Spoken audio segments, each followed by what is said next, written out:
Alors bonjour à tous, bienvenue sur ma chaîne, je m'appelle Evelyne.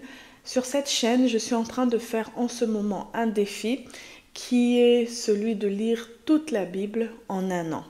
Alors nous avons un groupe Facebook, vous pouvez regarder le lien dans la description et vous joindre à nous.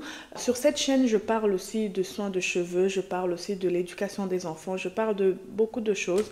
Donc si tu veux faire un tour sur ma chaîne, regarder un peu le genre de vidéos que j'ai et pourquoi pas t'abonner pour pouvoir m'encourager. Active la cloche de notification pour pouvoir être avisé de toutes les vidéos que je mettrai en ligne. Que le Seigneur te bénisse. Aujourd'hui, nous sommes donc au jour 13 de notre défi.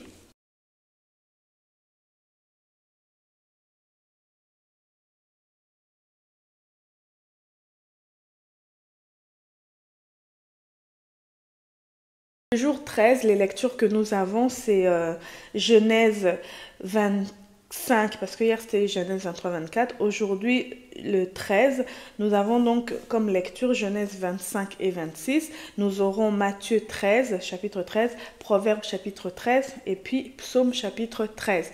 Je vais en parler tout à l'heure au niveau de la lecture de la Bible. Je vais faire un survol. En fait, tous les jours, je fais un petit peu un survol des lectures que j'ai lues. Chaque jour, en fait, chaque chapitre que je lis, je fais un résumé du chapitre. J'écris aussi, je prends un verset dans le chapitre qui me parle et j'en fais donc une étude SOAP, j'écris donc mes notes selon la méthode SOAP. Donc SOAP qui veut dire, je pense que si vous me suivez, vous êtes déjà habitué avec ce SOAP-là. Si vous ne connaissez pas, si vous connaissez tant mieux, mais si vous ne connaissez pas, ça veut dire le S c'est Scripture. Donc le principe est d'écrire en entier le verset. Et ensuite, une fois qu'on a écrit le verset en entier, au niveau de l'observation, on écrit l'observation qu'on en fait, l'application que cela peut avoir dans nos vies, au niveau du A, et au niveau du P, on écrit la prière par rapport à ce verset-là. Donc, je procède de cette manière-là pour tous les chapitres. Quand j'ai le temps, quand je n'ai pas le temps, j'écris juste un SOAP pour toutes les lectures, en fait. Je vais juste prendre un verset pour un seul chapitre pour la journée. Si je n'ai pas le temps, je fais mes lectures et je prends juste un verset. Si j'ai le temps, je fais mes lectures et je prends un verset dans chaque chapitre. C'est comme ça que je fonctionne. Alors, si c'est quelque chose qui t'intéresse, reste branché pour pouvoir voir le survol des lectures que je fais et que Dieu te bénisse. Donc, nous voici au jour 13. Le jour 13, nous avons Genèse 25-26, Matthieu 13, Proverbes 13 et puis Psaume 13. Donc, dans Genèse 25, Abraham se remarie avec Kétoura et a d'autres enfants, mais transmet son héritage à Isaac avant de mourir. Ésaü et Jacob naissent et grandissent. Jacob manipule Ésaü pour obtenir son droit d'aînesse en échange d'un plat de lentilles. Alors, c'est comme ça que j'ai pris au niveau du SOAP. Pour mon SOAP, j'ai pris Genèse 25, 34. Ici, là. Donc, Genèse 25, verset 34 dit « Alors Jacob donna à Ésaü du pain et du potage de lentilles. Il mangea et but, puis se leva et s'en alla. C'est ainsi qu'Ésaü méprisa le droit d'aînesse. » Lorsque nous allons au niveau de l'observation, nous voyons que Ésaü n'a pas compris la valeur de son droit d'aînesse et l'a échangé pour un plaisir immédiat. Alors moi, au niveau de l'application, ce que je peux retenir, ce que nous devons retenir, c'est que nous devons valoriser les bénédictions spirituelles et éviter de les sacrifier pour des plaisirs passagers ou matériels. Au niveau de la prière, Seigneur, aide-moi à ne jamais négliger les bénédictions que tu me donnes et à les estimer à leur juste valeur. Amen. Alors, c'est ici. Donc, nous avons dans la Bible, ici, donc, là. Alors, Jacob donna à Ésaü du pain et du potage de lentilles. Il mangea et but, puis se leva et s'en alla. C'est ainsi qu'Ésaü méprisa le droit d'aînesse. Ça, c'est important. Donc, si nous allons maintenant au niveau de Genèse 26,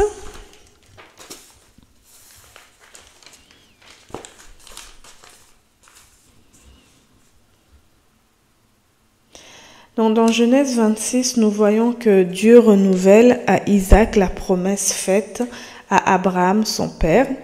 Isaac prospère mais rencontre des conflits avec les Philistins aussi au sujet des puits qu'il creuse.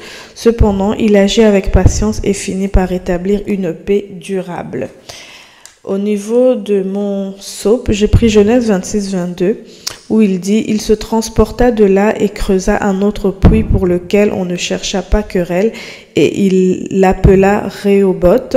Car, dit-il, l'Éternel nous a maintenant mis au large et nous prospérerons dans le pays. » Au niveau de l'observation, ce que je peux dire, c'est que Isaac persévère malgré les oppositions et Dieu bénit son attitude pacifique et son obéissance. Alors, je dois laisser Dieu me conduire au niveau de l'application, me conduire vers des bénédictions durables. Je dois donc répondre avec patience et foi face au conflit. Au niveau de la prière, on peut dire « Seigneur, donne-moi un cœur pacifique et persévérant. Aide-moi à te faire confiance pour la victoire. Amen. » Donc c'est ça là, dans ma Bible on dit Isaac chez les Philistins au niveau de Genèse 26.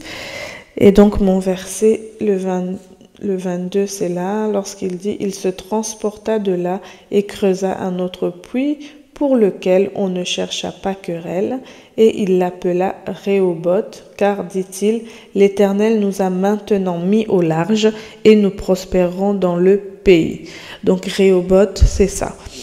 L'Éternel nous a mis au large. Pour que l'Éternel puisse nous mettre au large, il faut que nous marchions selon la parole de Dieu et non selon nos propres convictions en fait.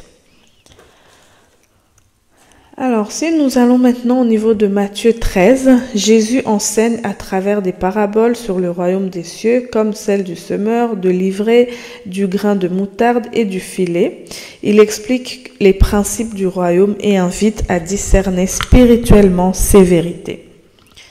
Donc, c'est ainsi que j'ai pris Matthieu 13, 23. « Celui qui a reçu la semence dans la bonne terre, c'est celui qui entend la parole et la comprend. Il porte du fruit et un grain en donne 100, un autre 60. » Au niveau de l'observation, je dirais que le cœur réceptif à la parole de Dieu produit des fruits abondants. Au niveau de l'application, je dois cultiver un cœur ouvert, réceptif et obéissant à la parole de Dieu pour qu'elle porte du fruit dans ma vie. Et au niveau de la prière, je dis « Seigneur, rends-moi réceptive, rends mon cœur comme une bonne terre pour recevoir ta parole et produire des fruits pour ton royaume. » Parce que lorsque nous produisons du fruit, c'est pour le royaume de Dieu. Nous produisons du fruit pour que cela soit utile dans l'œuvre de Dieu en fait, pour gagner des âmes, pour parler du Seigneur. C'est ça. Le Matthieu 13, c'est ça que ça dit ici. Nous avons donc la parabole du semeur ici. Voilà.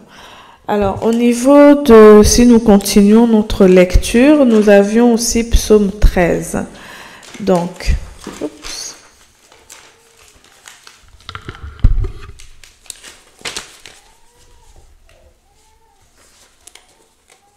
Donc dans Psaume 13, le psalmiste exprime son désarroi face à l'impression que Dieu l'a abandonné. Cependant, il termine en affirmant sa confiance en la bonté et le salut de Dieu. Donc Psaume 13, verset 6 dit « Je chanterai à l'Éternel car il m'a fait du bien ». Donc même au milieu de la détresse, David choisit de louer Dieu pour sa bonté passée et son espérance future. Au niveau de l'application, je dois garder ma foi et ma louange envers Dieu, même dans les moments de doute ou de souffrance. Au niveau de la prière, Seigneur, aide-moi à te faire confiance et à te louer, même lorsque je ne vois pas encore tes réponses. Au nom de Jésus, Amen.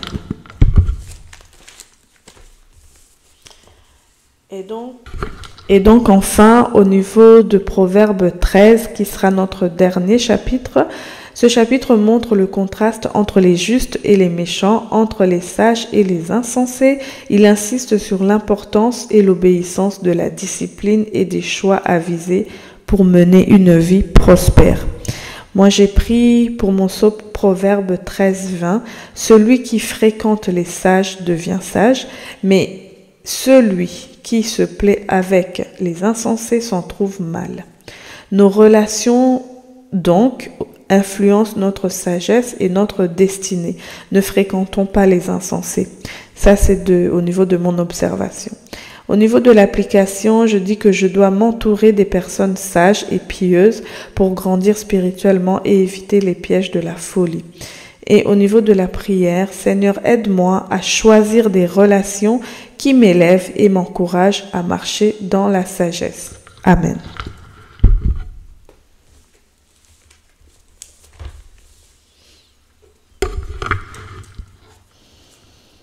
Donc j'aime beaucoup Proverbe 13 ici. Le verset 3 qui dit « Celui qui veille sur sa bouche garde son âme, celui qui ouvre de grandes les cours à sa perte. »